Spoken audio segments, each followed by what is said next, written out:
Hi friends, ഇന്ന് നമ്മൾ പരിചയപ്പെടുന്നത് യൂട്ടിഎല്ലിൻ്റെ രണ്ട് പ്രൊഡക്റ്റാണ്.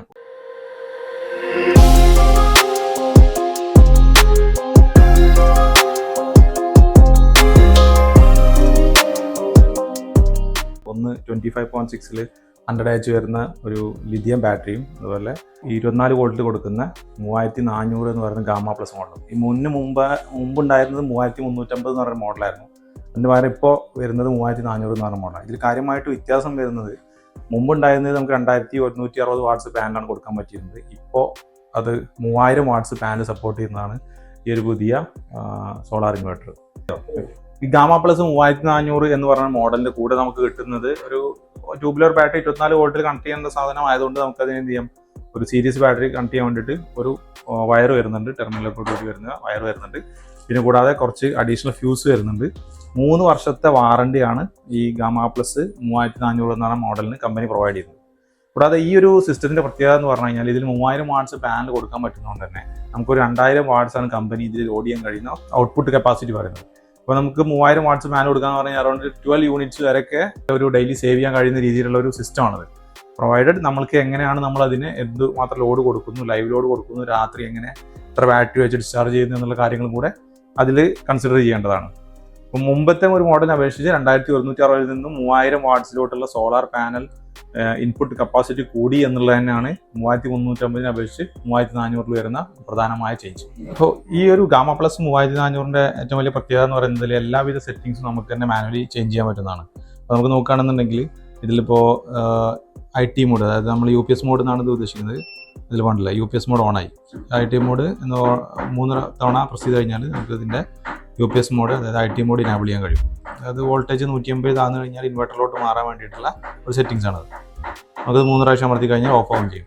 അതുപോലെ തന്നെ ഇത് തന്നെ 3 തവണ അമർത്തി കഴിഞ്ഞാൽ ലിഥിയം അല്ലെങ്കിൽ ലെഡ് ആസിഡ് മാറുന്നതായിട്ട് കാണാം. ട്യൂബറിലോട്ട് മാറി, ട്യൂബുലർ ബാറ്ററിലോട്ട് ഓണായി. ഇനി നമുക്കത് വീണ്ടും ലിഥിയത്തിലോട്ട് മാറ്റണമെന്നുണ്ടെങ്കിൽ ലിഥിയത്തിലോട്ട് വന്നു. അതുകൊണ്ട് ഇവിടെ ലൈറ്റ് കത്തി നിൽക്കുന്നത് കാണാം. പിന്നീട് വരുന്നത് നമുക്ക് ബൂസ്റ്റ് ചാർജിങ് ഇനാബിൾ ഡിസേബിളിംഗ് ആണ്. അത് 3 പ്രാവശ്യം അമർത്തിയപ്പോൾ ബൂസ്റ്റ് ചാർജിങ് ഇനാബിൾ, അതായത് നേരത്തെ 10 ആംപിയറിൽ ചാർജ് ആയിരുന്ന സാധനം ഇപ്പോൾ നമുക്ക് നോക്കിക്കഴിഞ്ഞാൽ കാണാൻ കഴിയും ബാറ്ററി 13.14 15 ആംപിയറിലോട്ട് ചാർജ് കയറുന്നതായിട്ട് നമുക്ക് കാണാൻ കഴിയും. നമുക്ക് ഇവിടെ ആണെന്നുണ്ടെങ്കിലും ഇത് ചെക്ക് ചെയ്ത് കഴിഞ്ഞാൽ കാണാം 14.9 ആംപിയറിലാണ് ഇപ്പോൾ ചാർജ് കയറുന്നത്. ഇതിൽ നമുക്ക് 3 ഡിഫോൾട്ട് ആയിട്ടുള്ള മോഡുകളുണ്ട്. അതായത് PCU, ഹൈബ്രിഡ്, സ്മാർട്ട് എന്ന് പറഞ്ഞ 3 മോഡുകളുണ്ട്. ഇത് നമുക്ക് എങ്ങനെ ചേഞ്ച് ചെയ്യാം എന്നുള്ളത് നമുക്ക് നോക്കാം. ഇപ്പോൾ കിടക്കുന്നത് PCU മോഡാണ്. PCU മോഡിലാവുന്ന സമയത്ത് അതിന് സോളാർ ആയിരിക്കും പ്രയോറിറ്റി, പിന്നീട് ബാറ്ററി ആയിരിക്കും, പിന്നെയാണ് ഗ്രിഡ് വരുന്നത്. അതുപോലെ തന്നെ സ്മാർട്ട് മോഡിലോട്ട് മാറുന്ന സമയത്ത് അവിടെ എപ്പോഴും ഫസ്റ്റ് സോളാറിന് പ്രയോറിറ്റി ആയിരിക്കും, പിന്നെ ഗ്രിഡ് ആയിരിക്കും, പിന്നെ ബാറ്ററി ആയിരിക്കും. അതായത് കറണ്ട് പോകുന്ന സ്ഥലങ്ങളിലൊക്കെ ആണെന്നുണ്ടെങ്കിൽ ബാറ്ററിനെ എപ്പോഴും ചാർജ് ചെയ്ത് നിർത്തുക എന്നുള്ള ഉദ്ദേശമാണ് സ്മാർട്ട് മോഡുള്ളത്. പിന്നുള്ളത് ഹൈബ്രിഡ് മോഡാണ്. അതായത് ഗ്രിഡ് ആയിരിക്കും അതിൻ്റെ പ്രയോറിറ്റി, പിന്നെയാണ് സോളാറിന് എടുക്കുന്നത്, പിന്നെ അത് കഴിഞ്ഞിട്ടാണ് ബാറ്ററി എടുക്കുക. അതായത് ഗ്രിഡ് ഹൈബ്രിഡ് മോഡ് ഇട്ട് കഴിഞ്ഞാൽ സോളാറുള്ള സമയത്ത് സോളാറിൽ നിന്നാണ് കറണ്ട് എടുക്കുക, അല്ലാന്നുണ്ടെങ്കിൽ ബാറ്ററിയിൽ നിന്ന് കറണ്ട് എടുത്തിട്ട് അങ്ങനെ വർക്ക് ചെയ്യും. അതായത് ചാർജിങ്ങും അതുപോലെ തന്നെ കറണ്ടുള്ള സമയങ്ങളിൽ കറണ്ട് എടുക്കും, സോളാർ ഉണ്ടെങ്കിൽ മാത്രം സോളാർ എടുക്കുന്ന രീതിയിലാണ്. നമ്മൾ PCU മോഡിലാവുന്ന സമയത്താവുമ്പോൾ നമ്മൾക്ക് സോളാറാണ് പ്രയോറിറ്റി, എന്നിട്ട് ബാറ്ററിയിൽ നിന്ന് എടുത്തിട്ടാണ് നമ്മളുടെ ഗ്രിഡിലോട്ട് പോവുകയുള്ളൂ. നമുക്ക് അടുത്തായിട്ട് ഇവിടെ കാണുന്നത് ഇപ്പോൾ PCU മോഡിലാണ് SPV വോൾട്ട് 0 ആണ്. പിന്നെ ഇവിടെ ഒരു ഹോൾഡ് എന്ന് കാണാം. ഈ ഹോൾഡ് എന്നുള്ള ഉദ്ദേശിക്കുന്നത് എന്താണെന്ന് വെച്ചാൽ നമുക്ക് വേണ്ട പാരാമീറ്റർ, ഇപ്പോൾ നമുക്ക് സോളാർ പാനലുണ്ട് കണക്ട് ചെയ്യുന്നുണ്ടെങ്കിൽ അവിടുന്ന് വരുന്ന ആംപിയർ കാണിക്കണമെന്നുണ്ടെങ്കിൽ അതിൽ ഏത് പാരാമീറ്ററാണ് നമുക്കിവിടെ കാണേണ്ടത് അതിലോട്ട് കൊണ്ടുവരണം. ഹോൾഡ് എന്ന് ഓണാക്കിയിട്ട് കഴിഞ്ഞിട്ട് നമുക്ക് ഏത് പാരാമീറ്റർ കൊണ്ടുവച്ചോ അതവിടെ മാറാതെ നിൽക്കും. അപ്പോൾ ഇത് നമ്മൾ ഒഴിവാക്കാൻ വേണ്ടിയിട്ട് ഇതൊരു പ്രാവശ്യം കൂടെ നെക്കി കഴിഞ്ഞാൽ ഹോൾഡ് പോയി. അപ്പോൾ ഇതിൻ്റെ പാരാമീറ്റേഴ്സ് മാറി കാണിച്ചുകൊണ്ടിരിക്കും. ഇവിടെ ഈ വോൾട്ട് കാണിക്കുന്നത് SPVയുടെ ആയതുകൊണ്ട്, കാരണം നിലവിൽ നമ്മൾ സോളാർ പാനൽ കണക്ട് ചെയ്യാത്തതുകൊണ്ടാണ് ഇതുപോലുള്ളത് 0 കാണിക്കുന്നത്. അതുകൊണ്ട് SPV ആബ്സെൻ്റ് എന്ന് കാണിക്കുന്നത്. 206 വോൾട്ടാണ് ഇപ്പോൾ ലൈനിൽ വരുന്ന വോൾട്ടേജ്. Boost charging ഇനാബിളാണ്. അതുപോലെ തന്നെ ഗ്രിഡ് ചാർജിങ് ഇനാബിൾ ഡിസേബിൾ ചെയ്യാൻ നമുക്ക് ഗ്രിഡ് ചാർജിങ് ഉണ്ട്, ഓഫായി. ഗ്രിഡ് ചാർജിങ് ഓഫാണ്. ഗ്രിഡ് ചാർജിങ് ഓഫ് ആവുന്ന സമയത്ത് നമ്മുടെ ഇൻവെർട്ടർ ചാർജ് ചെയ്തുകൊണ്ടിരിക്കുകയായിരുന്നു. ഇപ്പോൾ നമ്മൾ ഗ്രിഡ് ചാർജിങ് ഓഫ് ചെയ്തപ്പോൾ ഗ്രിഡ് ചാർജിങ് നിന്നു, ശബ്ദം പോയത് കാണാം, കാരണം ഫാൻ ഓഫ് ആയതായിട്ട് നമുക്ക് കാണാൻ കഴിയും. ഇത് വീണ്ടും നമുക്ക് ഇനാബിൾ ചെയ്യണമെന്നുണ്ടെങ്കിൽ 3 പ്രാവശ്യം അമർത്തി കഴിഞ്ഞാൽ ഗ്രിഡ് ചാർജിങ് ഇനാബിൾ ആവുകയും ചെയ്യും. പിന്നെ അതുപോലെ തന്നെ ഇത് നമ്മൾ കുറച്ച് നേരം ഹോൾഡ് ചെയ്ത് പിടിക്കുകയാണെന്നുണ്ടെങ്കിൽ നമുക്ക് DG മോഡിലോട്ട് ഇനാബിൾ ചെയ്യാം. അത് ജനറേറ്ററാണ് കണക്ട് ചെയ്യുന്നതെന്നുണ്ടെങ്കിൽ അത് ജസ്റ്റ് സെറ്റ് ചെയ്യാൻ വേണ്ടിയിട്ടാണ് ആ ഒരു ഓപ്ഷൻ വരുന്നത്. 10 സെക്കൻഡാണ് ഹോൾഡ് ചെയ്യേണ്ടത്. DG മോഡ് ഓൺ എന്ന് കാണിച്ചു. നമുക്കിവിടെ നോക്കിക്കഴിഞ്ഞാൽ കാണാൻ കഴിയും, ഇത് ബ്ലിങ്ക് ചെയ്യുന്നതും കാണാം. അതുപോലെ തന്നെ ഇവിടെ DG മോഡ് എന്ന് കാണുകയും ചെയ്യാം. അപ്പോൾ നമ്മളിപ്പോൾ തൽക്കാലം DG മോഡ് ഡിസേബിൾ ചെയ്യുകയാണ്. DG മോഡ് ഓഫായിട്ട് കാണുന്നതാണ്. ഇപ്പോൾ കറണ്ട് ഗ്രിഡ് അവൈലബിൾ ആണ്. ഇപ്പോൾ നമുക്ക് കറണ്ട് പോകുമ്പോൾ എങ്ങനെയാണെന്നുണ്ടെങ്കിൽ ഇതിൻ്റെ ഡിസ്പ്ലേ മാറുന്നത് നമുക്ക് നോക്കി നോക്കാം. ഒന്ന് അവിടെ ഓഫ് ആയിക്കുക, സ്വിച്ച് ഓഫ് ആയിക്കുക. ഉണ്ടോ, ബാറ്ററിയിലോട്ട് മാറുന്ന സമയത്ത് നമുക്ക് എന്തായി ഡിസ്പ്ലേ പച്ചക്കടകളിലോട്ട് മാറി. കറണ്ട് ഉണ്ടാവുന്ന സമയത്ത് ഒരു പിങ്ക് അല്ലെങ്കിൽ റെഡ് കളറിലായിരിക്കും ഡിസ്പ്ലേ ഉണ്ടായിരിക്കുക. ഒന്നുകൂടി ഓൺ ആയിക്കേ. പിന്നെ ഇതിൽ വീണ്ടും അഡ്വാൻസ്ഡ് ആയിട്ടുള്ള സെറ്റിംഗ്സിലോട്ട് നമുക്ക് പോകാൻ കഴിയുന്നതാണ്. അതെങ്ങനെയാണെന്നുള്ളത് ഞാൻ ജസ്റ്റ് ഒന്ന് കാണിച്ചു തരാം.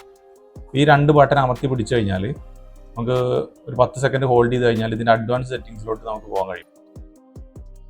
നമ്മളുടെ ബാറ്ററിയുടെ ലോ വോൾട്ടേജ് കാണിക്കുന്നു. അതുപോലെ തന്നെ അടുത്ത ഒരു സെറ്റിംഗ്സ് കാണിച്ചു തരാം, ഹൈ വോൾട്ടേജ്. കാരണം ഇത് നമ്മളിപ്പോൾ സെറ്റ് ചെയ്തിരിക്കുന്നത് നമ്മളുടെ ലിഥിയത്തിലാണ്. കാരണം നമുക്ക് ഇവിടെ ലൈറ്റ് കാണാം, ലിഥിയത്തിലാണ് സെറ്റ് ചെയ്തിട്ടുള്ളത്. അതുകൊണ്ട് നമുക്ക് ലിഥിയം മാക്സിമം 14.5 വോൾട്ടിലേ ചാർജ് ചെയ്യുള്ളൂ. നമ്മളത് ലെഡ് ആസിഡ് ബാറ്ററിയിലോട്ട് മാറ്റുകയാണെങ്കിൽ, ട്യൂബിലോട്ട് മാറ്റുകയാണെന്നുണ്ടെങ്കിൽ ഇത് 16.5 വരെ കാണിക്കും.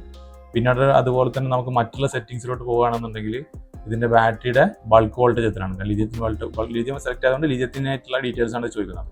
പിന്നെ അതിൻ്റെ ഇവിടെ സോളാർ പാനലിൽ നിന്ന് വരുന്ന ഫ്ലോട്ട് വോൾട്ടേജ്, ഗ്രിഡിൽ നിന്ന് വരുന്ന സമയത്ത്, ഇവിടെ മെയിൻസിൽ നിന്ന് വരുന്ന സമയത്ത് ബൾക്ക് എന്താണ്, അതുപോലെ തന്നെ ഫ്ലോട്ട് എന്താണ് എന്നുള്ളത് സെറ്റ് ചെയ്യാനുള്ള ഓപ്ഷൻസും നമുക്കിവിടെ അവൈലബിൾ ആണ്.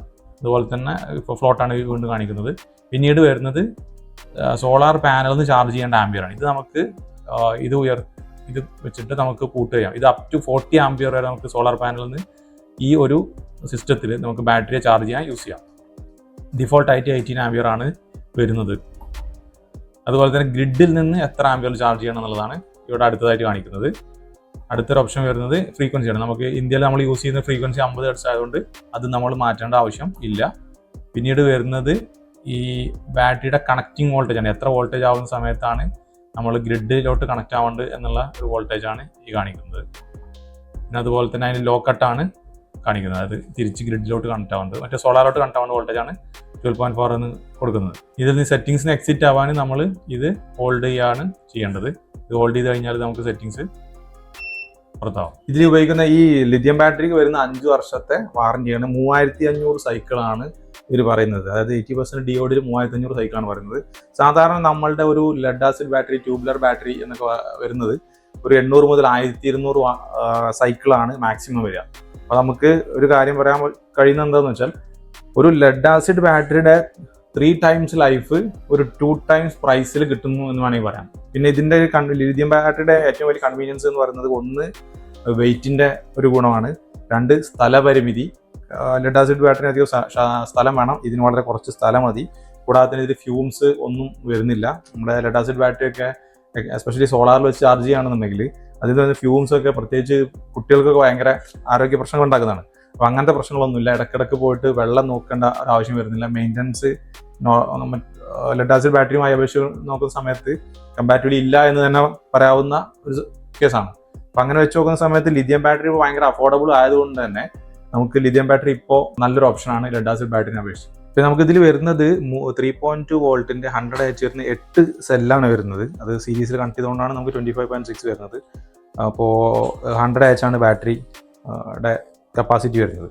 നമുക്ക് അറൗണ്ട് ഒരു 2560 വാട്ട് അവർ ആണ് ഇതിൻ്റെ ഒരു കപ്പാസിറ്റി. സാധാരണ പൊതുവെ പറയുന്നൊരു കാര്യമുണ്ട്, അതായത് 200 H ബാറ്ററിക്ക് സമമാണ് 150 H ലിഥിയം, അതായത് 200 H ലെഡ് ആസിഡിന് സമമാണ് 150 H ലിഥിയം എന്നൊക്കെ പറയാറുണ്ട്. പക്ഷെ അതിൻ്റെ ഒരു ആക്ച്വൽ കണക്കെന്ന് പറയുന്നത്, ഒരു 200 H C10 ബാറ്ററിനെ നമ്മളൊരു C5 റേറ്റിംഗിൽ ഡിസ്ചാർജ് ചെയ്യുകയാണെങ്കിൽ അതൊരു അറൗണ്ട് 158 H ഒക്കെയാണ് നമുക്ക് അതിൻ്റെ ഔട്ട്പുട്ട് കിട്ടുള്ളൂ. ആ സമയത്താണ് 150 H വരുന്ന ഒരു ലിഥിയം ബാറ്ററി ആണെന്നുണ്ടെങ്കിൽ അത് നമുക്ക് അറൗണ്ട് ഒരു C5 റേറ്റിംഗിലൊക്കെയാണ് ഡിസ്ചാർജ് ചെയ്ത് മേ ബി ഒരു 155 H തരും. അതുകൊണ്ടാണ് ഇത് രണ്ടും ആൾമോസ്റ്റ് സെയിം ആണെന്ന് പറയുന്നത്. നമ്മളുടെ ഈ ഒരു കേസിൽ ഇത് 100 H ബാറ്ററിയാണ്. അപ്പോൾ നമുക്ക് 150 H എന്ന് പറഞ്ഞു കഴിഞ്ഞാൽ ലെഡ് ആസിഡ് ഒരു C5 റേറ്റിംഗിൽ ഡിസ്ചാർജ് ചെയ്യുകയാണെന്നുണ്ടെങ്കിൽ നമുക്കൊരു 120 H ഒക്കെ ആയിരിക്കും കിട്ടുന്നത്.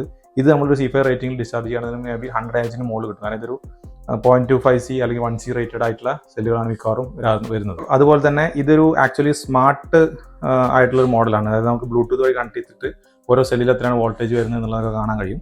അതിനായിട്ട് നമുക്കിതിൽ ബ്ലൂടൂത്ത് ഇൻബിൽഡ് ആയിട്ട് വരുന്നുണ്ട്. നമുക്കിതിൽ നോക്കിക്കഴിഞ്ഞാൽ കാണാം ഇതിൻ്റെ ഒരു സെൻസർ ഇതിൽ വരുന്നത്. പിന്നെ അതുപോലെ തന്നെ BMS നമുക്ക് കാണാം.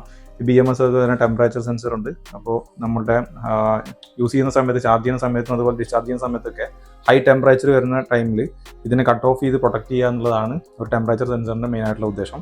അപ്പോൾ അങ്ങനെയുള്ള എല്ലാവിധ സെക്യൂരിറ്റി മെഷേഴ്സ് എല്ലാം വരുന്നൊരു സിസ്റ്റം തന്നെയാണ് ഇത്. കൂടാതെ നമുക്കിവിടെ ഫ്രണ്ടിൽ കാണാൻ കഴിയും 2 ലെഗ് കാണാൻ കഴിയും, അതായത് 2 ടെർമിനൽ ലെഗ് കാണാൻ കഴിയും. ഇതിൽ ടെർമിനൽ കാണാൻ കഴിയും, പക്ഷേ ഇതൊരു പാരലൽ സപ്പോർട്ട് ചെയ്യുന്ന മോഡലല്ല. പക്ഷേ എന്നിരുന്നാലും ഇത് 2 എണ്ണം വരുന്നതായിരിക്കും. അപ്പോൾ നമുക്ക് ഈ ബാറ്ററിയെ കുറിച്ച് കൂടുതൽ നോക്കുകയാണെന്നുണ്ടെങ്കിൽ ഇത് നിങ്ങൾക്ക് കാണാൻ കഴിയും. ഇതിലൊരു BMS ഓൺ ഓഫ് ചെയ്യുന്നതിനായിട്ട് ഒരു ബട്ടൺ വരുന്നുണ്ട്. അതുകൂടാതെ ഒരു MCB വരുന്നുണ്ട്. ഇത് നമ്മളുടെ ഔട്ട്പുട്ടിനെ ബ്രേക്ക് ചെയ്യാൻ വേണ്ടിയിട്ടുള്ള ഒരു MCB ആണ്. സാധാരണ നമ്മൾ ഹൈബ്രിഡ് സിസ്റ്റം ആണെങ്കിലും അതുപോലെ സിസ്റ്റങ്ങളൊക്കെ ചെയ്യുന്ന സമയത്ത് ചില ലിഥിയം ബാറ്ററിയുടെ പാക്കിൻ്റെ കൂടെ നമുക്ക് MCB ഉണ്ടാവില്ല. അപ്പോൾ നമ്മൾ എന്ത് ചെയ്യേണ്ടി വരാറുണ്ട്? പലപ്പോഴും ഇൻവെർട്ടറിനും അതുപോലെ തന്നെ ബാറ്ററി ഇടയിൽ ഒരു MCCB 160 ആംപിയർ 150 ആംപിയറിൻ്റെ ഒക്കെ ആവശ്യാനുസരണം 250 260 ആംപിയറിൻ്റെ ഒക്കെ MCB കൊടുക്കേണ്ടി വരാറുണ്ട്. അപ്പോൾ ഈ ഒരു സെറ്റിൻ്റെ ആൾറെഡി ഇൻസ്റ്റാൾ ആയി വരുന്നതുകൊണ്ട് തന്നെ, ഇൻബിൽട്ടായി വരുന്നതുകൊണ്ട് നമുക്ക് അതിൻ്റെ ആവശ്യം വരുന്നില്ല. പിന്നെ നമുക്ക് ഇതിൻ്റെ ഫ്രണ്ടിലത്തെ ഡിസ്പ്ലേ നോക്കിക്കഴിഞ്ഞാൽ കാണാം, SOC കാണിക്കുന്നുണ്ട്, അതുപോലെ തന്നെ ടെമ്പറേച്ചർ കാണിക്കുന്നുണ്ട്. പിന്നെ ഇതിൽ ഈ പറഞ്ഞ പോലെ തന്നെ വോൾട്ടും കറണ്ട് എന്ന് പറയുന്നത് നമ്മൾ ഡിസ്ചാർജ് ചെയ്യുകയാണെങ്കിലും ചാർജ് ചെയ്യുകയാണെന്നുണ്ടെങ്കിലും ആ ആംപിയർ എത്രയാണെന്നുള്ളതും കാണിക്കുന്ന ഒരു കോംപ്രിഹെൻസീവ് ആയിട്ടുള്ള ഒരു ഡിസ്പ്ലേ തന്നെയാണ് ഇതിൽ വരുന്നത്. അതുപോലെ തന്നെ ഇതിൽ ശ്രദ്ധിക്കേണ്ട ഒരു കാര്യം എന്ന് പറയുന്നത്, നമ്മുടെ സാധാരണ ഒരു ഇൻവെർട്ടറുകളൊക്കെ ഒരു 16 സ്ക്വയർ mm കേബിളാണ് സാധാരണ വരുന്നത്, നോർമൽ ഇൻവെർട്ടറുകളൊക്കെ വരുന്നത്.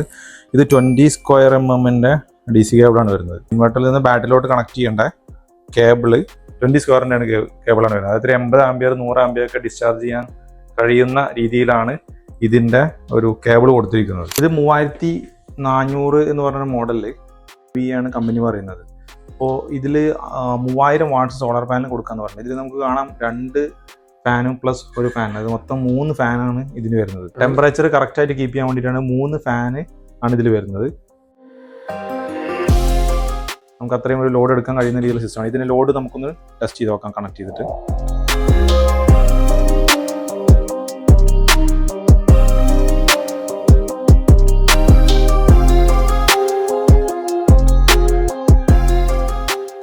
ഇതിൻ്റെ കണക്ഷൻ ആക്ച്വലി വളരെ സിമ്പിളാണ്. നമുക്ക് എല്ലാവരും ഇൻവെർട്ടറും കാണുന്ന പോലെ തന്നെ അങ്ങോട്ട് വന്നു കഴിഞ്ഞാൽ നിങ്ങൾക്ക് കാണാൻ കഴിയും. അതായത് ഇൻപുട്ട് ഒരു 3 കോർ വയറാണ് വരുന്നത്. അത് ജസ്റ്റ് ഒരു ഇൻപുട്ടായിട്ടും പിന്നെ ഔട്ട്പുട്ട് നമുക്ക് വരുന്നത് ഒരു 16 ആംപിയറിൻ്റെ 3 പിൻ സോക്കറ്റ് കൂടെയാണ് നമ്മൾ എടുക്കുന്നത്. അപ്പോൾ ഇത് നമ്മൾ ഒരു ടെസ്റ്റിംഗ് പർപ്പസിനായിട്ട് നമ്മളിപ്പോൾ കണക്ട് ചെയ്തിരിക്കുന്നത് ഒരു ഇലക്ട്രിക് ഇൻഡക്ഷൻ കുക്കറിനായിട്ടാണ് കണക്ട് ചെയ്തിട്ടുള്ളത്. അപ്പോൾ നമുക്കത് അതിൻ്റെ ലോഡ് എടുക്കുന്നതുമായിട്ട് നമുക്കത് കാണിച്ചു തരാം. ചാർജിങ്ങിൻ്റെ സമയത്ത് ഫാൻ എല്ലാം ഓണാണ്, കാരണം ബാറ്ററിയുടെ SOC എന്ന് പറയുന്നത് അറൗണ്ട് 45% ഉണ്ടായിരുന്നുള്ളൂ. അതുകൊണ്ട് ചാർജിങ് നടന്നുകൊണ്ടിരിക്കുന്നുണ്ട്. അപ്പോൾ നമുക്കിത് എങ്ങനെയാണ് ലോഡ് എടുക്കുന്നതും കൂടെ നമുക്ക് ടെസ്റ്റ് ചെയ്ത് നോക്കാം. ഇത് നമ്മൾ ഇൻഡക്ഷൻ കുക്കറാണ് കണക്ട് ചെയ്തിട്ടുള്ളത്. അപ്പോൾ ഇതിൽ നമ്മൾ കുറച്ച് വെള്ളം ഒഴിച്ചിട്ടുണ്ട്. നമ്മളത് വെള്ളം ചൂടാക്കുക എന്നുള്ള ഉദ്ദേശത്തിൽ കണക്ട് ചെയ്തിട്ടുണ്ട്. ഇപ്പോൾ നമ്മൾ കറണ്ട് ഉള്ളതുകൊണ്ട് ബൈപ്പാസ് ചെയ്തിട്ടാണ് പോകുന്നത്. നമ്മളിതിൻ്റെ ഒരു ഇൻപുട്ട് ഓഫ് ചെയ്യുകയാണെന്നുണ്ടെങ്കിൽ നമുക്കത് ഇൻവെർട്ടർ ലൈനിലോട്ട് മാറുന്നത് കാണാം. 219 വോൾട്ട് കാണിക്കുന്നുണ്ട്. 50 ഹെഡ്സാണ് ഔട്ട്പുട്ട് വരുന്നത്. 46% ലോഡാണ് കാണിക്കുന്നത്. ബാറ്ററി വോൾട്ട് 25.5 ആയിട്ടുണ്ട്. ഇവിടെ വരികയാണെന്നുണ്ടെങ്കിൽ ഇത് ബാറ്ററി വോൾട്ട് ഇവിടെ കാണിക്കുന്നുണ്ട് 25.9. ഇതിൽ അറൗണ്ട് 50 ആംപിയറാണ് ഇപ്പോൾ കറണ്ട് എടുക്കുന്നത്. അപ്പോൾ നമുക്ക് അത് ഏകദേശം പറയാം 50 ആംപിയർ കറണ്ട് എടുക്കാന്ന് പറഞ്ഞു കഴിഞ്ഞാൽ ഏകദേശം 1250 വാട്ട്സിൻ്റെ അടുത്ത് ബാറ്ററിന്ന് എടുക്കുന്നുണ്ട്. ഇതിൽ വെള്ളം ചൂടായിട്ടുണ്ട്. അപ്പോൾ നമ്മൾ ജസ്റ്റ് ഒന്ന് സ്റ്റോപ്പ് ചെയ്യാണ്. ഈ 2 മോഡലും നമ്മളെ ഷോപ്പിൽ സ്റ്റോക്ക് അവൈലബിൾ ആണ്. ഇത് lithium 100H 24 volt 5 year warranty വരുന്നത്. ഇതിൻ്റെ പ്രൈസ് വരുന്നത് 36,500 റീറ്റെയിൽ പ്രൈസ് വരുന്നത്. UTL gamma plus 3400 24 volt lithium support ചെയ്യുന്ന 3 വർഷം വാറണ്ടി ഉള്ള ഇതിൻ്റെ പ്രൈസ് വരുന്നത് 20,500. അപ്പോൾ കൂടുതൽ ഓഫറുകൾക്കും അന്വേഷണങ്ങൾക്കും നമ്മൾ ഓഫീസുമായിട്ട് ബന്ധപ്പെടുകയോ താഴെ കാണുന്ന മൊബൈൽ നമ്പറിൽ കോൺടാക്ട് ചെയ്യുകയോ ചെയ്യാവുന്നതാണ്.